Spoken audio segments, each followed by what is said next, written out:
अंकुर, आपकी वीडियोस देख के हमने एसआईपी तो शुरू कर दी है। वो छोटी-छोटी हज़ारों की एसआईपी अब लाख रुपए बन रहे हैं। लाख, लाख और वो लाख जो है वो करोड़ भी बन जाएंगे। लेकिन इस पैसे का इस्तेमाल कब करेंगे? कोई मंथली पैसिव इनकम जो जनरेट करनी थी हमें, वो कैसे आएगी? वो होता है ना कि इन्वेस्टमेंट हो रखी है और फिर हर महीने किराए के जैसे पैसे आते रहते हैं, आते रहते हैं, आते रहते हैं, आते रहते हैं। वो कैसे होता है? इस वीडियो में सारे तरीके दिखाऊंगा, from very low risk to high risk, जिससे आप एक सस्टेनेबल प्रिडिक्टेबल इनकम जनरेट कर सकते हैं अपनी इन्वेस्टमेंट्स के through. Number 1, post office monthly income stream, POMIS। Stream नहीं, स्कीम, POMIS। गवर्नमेंट बैक्ड है।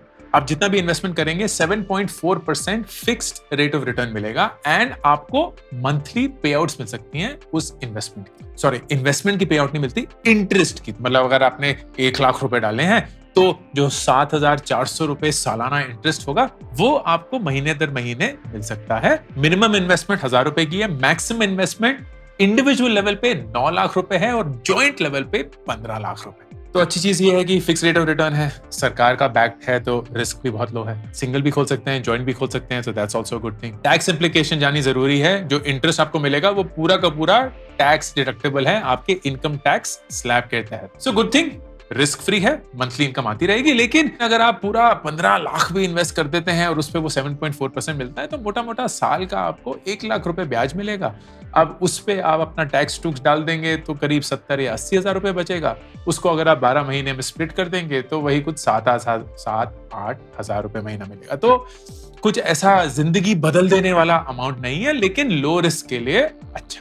Next, senior citizen saving scheme. तो ये सिर्फ बुजुर्ग लोगों के लिए है जो 60 प्लस है। 8.2% per annum fix rate of return, तो बहुत बढ़िया है। अपने माँ बाप के लिए अगर वो सीनियर सिटीजन है, ये आपको डेफिनेटली करवाना चाहिए। मैक्सिमम अमाउंट 15 लाख रुपए। गवर्नमेंट बैक्ड है तो रिस्की उतना नहीं है, फिक्स रेट ऑफ रिटर्न है तो ज्यादा इक्विटी का उतार चढ़ाव भी नहीं है। और एक और अच्छी चीज है कि अगर आप ओल्ड टैक्स रिजीम में डिडक्शंस अवेल कर रहे हैं तो सेक्शन 80C का जो स्टैंडर्ड डिडक्शन है उसमें ये इंटरेस्ट कंपोनेंट जुड़ जाता है। तो टेक्निकली अगर आप डिडक्शन के अंदर अंदर ही हैं तो ये टैक्स फ्री हो जाता है। नेक्स्ट, प्रधानमंत्री वया Vandana Yojana, PMVYY। Fixed 7.4% annual rate of return. ये भी सीनियर सिटीजन के लिए है। मिनिमम इसमें 1.5 लाख रुपए है और मैक्सिमम 15 लाख रुपए। फ्लेक्सिबल पे आउट, आप मंथली चूज कर सकते हैं, क्वार्टरली चूज कर सकते हैं, हाफ ईयरली चूज कर सकते हैं, ईयरली पे आउट चूज कर सकते हैं, आपकी मर्जी। जो ये पे आउट होगा वो इनकम टैक्स डिडक्टेबल है। इसको पेंशन बेसिकली बोलते हैं, पेंशन स्कीम है, तो पेंशन जो होगी वो इनकम टैक्स डिडक्टेबल। फिर आते हैं कॉर्पोरेट डिपॉजिट्स। ये सीनियर सिटीजन नहीं है, रेगुलर सिटीजन के लिए है। कॉर्पोरेट डिपॉजिट्स क्या है कि आप NBFCs जो नॉन बैंकिंग फाइनेंशियल कॉर्पोरेशंस हैं वहां अपने पैसे डालते हैं in the form of FD and वो आपको एक फिक्स रेट ऑफ रिटर्न देते हैं। क्योंकि ये नेशनलाइज्ड बैंक्स नहीं है, प्राइवेट बैंक्स भी नहीं है, इनफैक्ट बैंक ही नहीं है, NBFCs हैं, ये यूजुअली ज्यादा रेट ऑफ रिटर्न देते हैं, लेकिन उसके तहत उनका रिस्क भी ज्यादा होता है। हाउसिंग फाइनेंस कंपनीज भी ये कॉर्पोरेट डिपॉजिट्स प्रोवाइड करती हैं। फ्लेक्सिबल जैसे FD होते हैं, आप डिसाइड कर सकते हैं कि कितने ड्यूरेशन के लिए करेंगे, कब पे आउट करना है, जो इंटरेस्ट है वो वापस री इन्वेस्ट करना है या वो आपकी रेगुलर इनकम बन जाएगी। All that is up to you. बहुत बड़ा रिस्क है, क्रेडिट रिस्क या डिफॉल्ट रिस्क। अगर कंपनी ही खुदा ना खास्ता बंद हो गई है तो पूरे के पूरे पैसे जा सकते हैं। अनलाइक बैंक डिपॉजिट्स, इसमें कोई इंश्योरेंस भी नहीं होता। जब भी आप कोई बैंक FD कराते हैं तो वो 5 लाख रुपए तक इंश्योर्ड होती है, लेकिन ये नहीं होता। फिर एन्युटी प्लान्स, ये इंश्योरेंस कंपनीज प्रोवाइड करती हैं। तो वो ऐसे प्लान होते हैं जिसमें आपको लाइफ इंश्योरेंस तो मिलता ही है, लेकिन आफ्टर द टर्म एंड्स आपकी एक तरीके की पेंशन या एक एनुअल इनकम जनरेट होनी शुरू हो सकती है। यूजुअली लो रिस्क होता है क्योंकि ये बहुत लॉन्ग टर्म इन्वेस्टमेंट्स होती हैं। लाइक आप 25 साल पे कोई एन्युटी प्लान लेंगे और वो 60 साल की उम्र तक अगर आपने लिया होगा तो उसके बाद शुरू होगा जब आप रिटायर हो चुके होंगे या जब टर्न खत्म हो गया होगा। So they typically are able to get the returns that they have promised. Problem यह है कि वो इतने ज्यादा रिटर्न नहीं जनरेट कर सकते जितने आप खुद कर पाएंगे अगर आप यही इन्वेस्टमेंट करते। क्यों? क्योंकि वो इंश्योरेंस के साथ क्लब्ड है। तो अगर आप इंश्योरेंस में इन्वेस्टमेंट प्रोडक्ट जोड़ देते हैं ना, तो कहीं ना कहीं कुछ ना कुछ तो मात खाएगा ही। एंड यूजुअली इन्वेस्टमेंट जो है वो मात खाती है। माय सजेशन, इंश्योरेंस को सिर्फ इंश्योरेंस के रूप में ही देखिए, इन्वेस्टमेंट के रूप में मत देखिए। लेकिन अगर आप चाहते हैं कि इंश्योरेंस से आपको एक रेगुलर इनकम प्लान नहीं मिले, then you can consider that as well. Next, debt mutual funds. ये वो म्यूचुअल फंड होते हैं जो कि स्टॉक्स में इन्वेस्ट ना करके डेट इंस्ट्रूमेंट्स में इन्वेस्ट करते हैं. डेट इंस्ट्रूमेंट्स क्या हो गए? कॉर्पोरेट बॉन्ड्स हो गए, फिक्स्ड डिपॉजिट्स हो गए, गवर्नमेंट के ट्रेजरी बिल्स हो गए, गवर्नमेंट बॉन्ड्स हो गए. So they keep juggling and changing the mix ताकि आपको एक प्रेडिक्टेबल रेट ऑफ रिटर्न मिले. ये फिक्स रेट ऑफ रिटर्न नहीं होता, लेकिन बहुत ही कम वेरी करता है. सो यू आर मोर और लेस गारंटीड कि ये आता ही रहेगा. द गुड थिंग इज, आप अगर उस म्यूचुअल फंड में इन्वेस्ट कर देंगे तो वो रेगुलर एक परसेंटेज जितना भी आपका डेट म्यूचुअल फंड प्रोवाइड करता है, फॉर एग्जांपल 7 या 8%, वो आपकी एनुअल एक पे आउट के रूप में इनकम बन जाएगी. अनदर गुड थिंग इज कि इसका कोई मैक्स कैप नहीं है. इसका मतलब अगर आप 50 लाख रुपए डाल देंगे और वही 7.5% का रेट ऑफ रिटर्न मिल रहा है या 7% का मिल रहा है, तो 3.5 लाख रुपए आपको साल के ऑलमोस्ट गारंटीड मिलते ही रहेंगे एज रेगुलर इनकम. एंड वो 50 के 50 लाख आपके दुरुस्त है. Next, equity share dividends. तो जब हम इक्विटी मार्केट में इन्वेस्ट करते हैं, 2 तरीके होते हैं उससे पैसे कमाने के. एक, the appreciation of the stock price itself. तो आपने 100 रुपए का स्टॉक खरीदा, कल वो 200 रुपए का हो गया है, तो आपके 100 रुपए का मुनाफा हो गया. दूसरा होता है डिविडेंड्स. डिविडेंड्स आर प्रॉफिट जो कंपनी कमाती है वो अपने शेयर होल्डर्स में डिस्ट्रीब्यूट करती है in the ratio of how many shares they have. क्योंकि उन्हें ऐसा लगता है कि यार इस पैसे को अगर हम अपनी कंपनी में वापस डालेंगे, इतना ज्यादा ग्रोथ नहीं आ पाएगा, हम लोगों में ये पैसा बांट सकते हैं. So they become dividend stocks. कुछ स्टॉक्स होते हैं जो कि जाने माने हैं of regular dividends being paid out to the extent कि लोग उन स्टॉक्स को खरीद के उससे एक डिविडेंड इनकम परपेचुइटी में कमाते रहते हैं.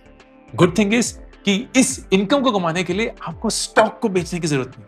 पहले केस में जहां स्टॉक बढ़ जाता है इन प्राइस, उस प्रॉफिट को रियलाइज करने के लिए आपको वो स्टॉक बेचना ही पड़ेगा. लेकिन डिविडेंड इनकम स्टॉक्स में आप उस स्टॉक को तो रखे रहते हैं, लेकिन उससे जो डिविडेंड मिलता रहता है वो आपकी एक इनकम स्ट्रीम बन जाती है. अब ये सुनने में तो बहुत अच्छा लगता है, लेकिन डिविडेंड इनकम जो है वो यूजुअली बहुत ही छोटा सा एक परसेंटेज होता है of the total value of the stock. तो अगर आपने 1 लाख रुपए के कुछ स्टॉक्स खरीदे होंगे तो शायद साल में आपको 1000, 2000, मैक्सिमम 3000 रुपए मिल जाएंगे. And that has to be then accumulated over a lot of such stocks to get you to a sizable dividend. Next, long term government bonds. Government bonds क्या होते हैं? आप मान लीजिए एक तरीके की एफडी है, जहां सरकार आपको बोल रही है कि ये मैं एक एफडी बेच रहा हूं एंड अगर आप इसको खरीद लेंगे तो मैं आपको एक सालाना फिक्स रेट ऑफ रिटर्न दूंगा. The good thing is that these bonds have a very long tenure. 5 साल से लेके 30, 35, 40 साल तक का भी बॉन्ड बनता है. एंड दैट मीन्स कि आप इतने सारे सालों तक उस रेट ऑफ रिटर्न को लॉक इन कर लेते हैं, which is a brilliant way to have predictable income come your way. हाँ, नेचुरल सी बात है, क्योंकि ये एक फिक्स रेट ऑफ रिटर्न है और इतने लंबे पीरियड के लिए है, तो रेट ऑफ रिटर्न उतने अट्रैक्टिव होते नहीं है, काफी कम होते हैं. But nonetheless it gives you predictability and stability of income over a really long period. Next, real estate. Real estate तो जनरली ही जाना माना है, but just like stocks they also have 2 income streams. एक कि रियल एस्टेट प्रॉपर्टी की ही value बढ़ गई, चाहे वो घर है, दुकान है, ऑफिस है या कुछ भी और. तो आपने 100 में खरीदा, 200 का हो गया है, तो अगर आपने वो बेच दिया आपको 100 रुपए का मुनाफा. But the larger reason of why real estate is so attractive is rental income. इस रेंटल इनकम में भी एक बहुत इंपॉर्टेंट मेट्रिक होता है रेंटल यील्ड. इसका मतलब कि प्रॉपर्टी की जितनी वैल्यू है उसका कितना परसेंटेज मुझे हर साल एज रेंट या किराया मिलेगा. Usually residential rental yield Bharat में 1.5 से 3% के अराउंड. मतलब अगर आप 1 करोड़ का घर खरीदते हैं तो उसका किराया आपको साल में 1.5 से 3 लाख रुपए मिलेगा और अराउंड 12,000 से 25,000 रुपए महीना. यही रेंटल यील्ड दुकानों के लिए और ऑफिसेस के लिए बढ़ जाती है. Could go as high as 6, 8, even 10% at times. So naturally, a lot of people are attracted towards commercial real estate, which is ये offices, malls, shopping complexes. By common sense ये ज्यादा महंगे भी होते हैं. वही सेम दुकान पर स्क्वायर फुट आपको बहुत ज्यादा महंगी पड़ेगी. तो बहुत बड़े बड़े मॉलों में 100 फीट की दुकानें आपको 1-1 करोड़, 2-2 करोड़ की ही मिलेंगी. क्यों? क्योंकि उनका रेंटल यील्ड ऐसा है कि आप उसमें 5 लाख रुपए साल का कमा सकते हैं. But real estate becomes a predictable income stream by the same measure जैसे dividend stocks. And then finally the riskiest of all but in my opinion the best of all, a systematic withdrawal plan. I'll tell you what this means क्योंकि ये समझना बहुत जरूरी है. हम इंसानों की ना एक भारी स्ट्रेंज सी फितरत होती है. हमें ज्यादा इंफॉर्मेशन से डर लगता है. हमें ऐसा लगता है यार अगर बहुत सारी चीजें करनी पड़ेगी ना, रहने दे यार, कुछ आसान सा तरीका बता. तो ये जो सारे मैंने आपको तरीके बताए ये वाकई में आसान तरीके, क्योंकि आपको जाके पोस्ट ऑफिस में एक अकाउंट खोल देना है, आपकी एक रेगुलर इनकम स्ट्रीम आ जाएगी. आप जाके एक पेंशन स्कीम खोल देंगे, एक रेगुलर स्ट्रीम आ जाएगी. आप जाके कोई एक डेट म्यूचुअल फंड ले देंगे, एक रेगुलर स्ट्रीम आ जाएगी. ज्यादा कुछ करना नहीं पड़ेगा, उंगली भी नहीं उठानी पड़ेगी. आराम से हर महीने, हर 3 महीने, हर 6 महीने, हर साल आपको एक स्ट्रीम मिलती रहेगी. लेकिन बाय दैट सेम डिजाइन, क्योंकि आपने मेहनत नहीं करी है, वो रेट ऑफ रिटर्न भी बहुत कम होगा. लाइक 7-8% अगर आपको रेगुलर रेट ऑफ रिटर्न मिल भी रहा है, उससे आप क्या ही उखाड़ लेंगे, क्योंकि टैक्स टुक्स काट के वो 6%, 6 से भी कम बन गया. मतलब इन्फ्लेशन को भी बीट नहीं कर पा रहा है. आपका पैसा एक तरीके से जंगी खा रहा है. Now the other option then is, जो हम बोलते रहते हैं यार इक्विटी मार्केट में इन्वेस्ट करिए. लेकिन इक्विटी मार्केट में इन्वेस्ट करने का सबसे बड़ा जो लोगों को पागलपन और डरावनी चीज लगती है वो ये यार, मार्केट ऊपर नीचे जाती रहेगी तो कल को अगर नीचे होगी, फिर कल को अगर ऊपर होगी, बेचेगा, खरीदेगा. And by that same measure, they're like, मेहनत बड़ी है, कौन सा म्यूचुअल फंड खरीदना है, कौन सा स्टॉक खरीदना है, कितना खरीदना है, कब बेचना है, कितना बेचना है. इस सबको सॉल्व करने के लिए अगर आप थोड़ी सी मेहनत करने के लिए तैयार हैं, तो एक सिस्टमैटिक विड्रॉल प्लान आपको एक रेगुलर इनकम स्ट्रीम जनरेट करके दे सकता है. लेकिन ऐसा थोड़ा सा काम करना. Here's how I explain this to you. तो आइए एक्सेल खेलते हैं.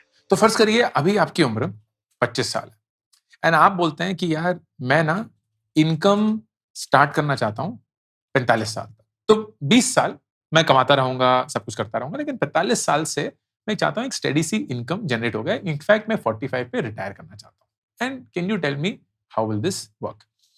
Eight this point let's say your monthly SIP that you do is say 5,000 rupees.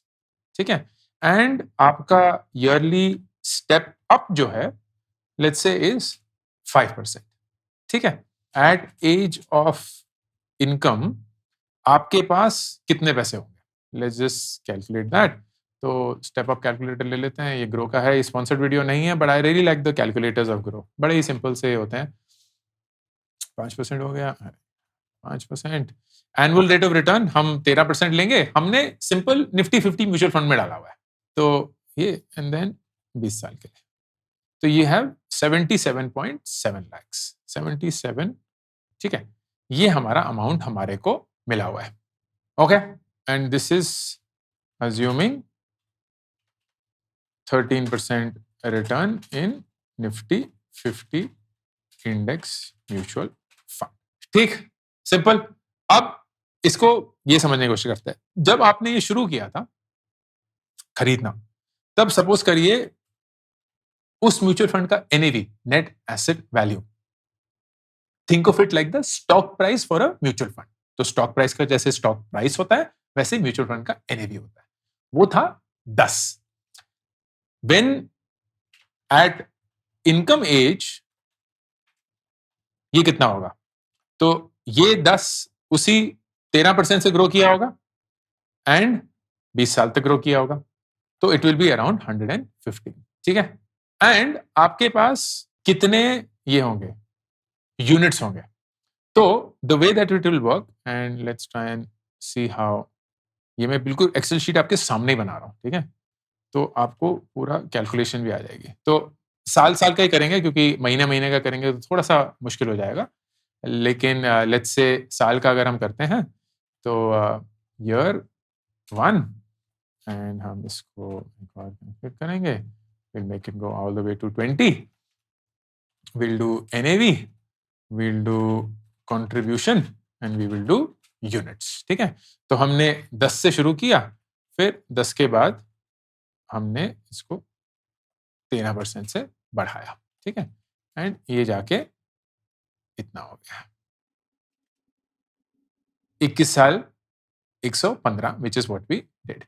Contribution हमारा कितना है 5000 इंटू 12 एंड इसको हम 5% से हर साल बढ़ा रहे हैं, ठीक। अब हमने इसके कितने यूनिट खरीदे, अगर हमने 60,000 यूनिट खरीदे, एनएवी 10 था, तो हमारे को 6000 यूनिट मिले, and if we calculate this, तो ये हमारे टोटल नंबर ऑफ यूनिट्स हो गए। इसको अगर हम क्यूमुलेटिव करेंगे तो पहले साल हमारे पास 6000 होंगे, फिर उसके बाद 11,000 कुछ, and if you do all this, so we will have around 66,617 units, ठीक है, तो 66,617 यूनिट्स, इसको हम यहां ले आते हैं, तो यूनिट्स इज इक्वल टू 66,617।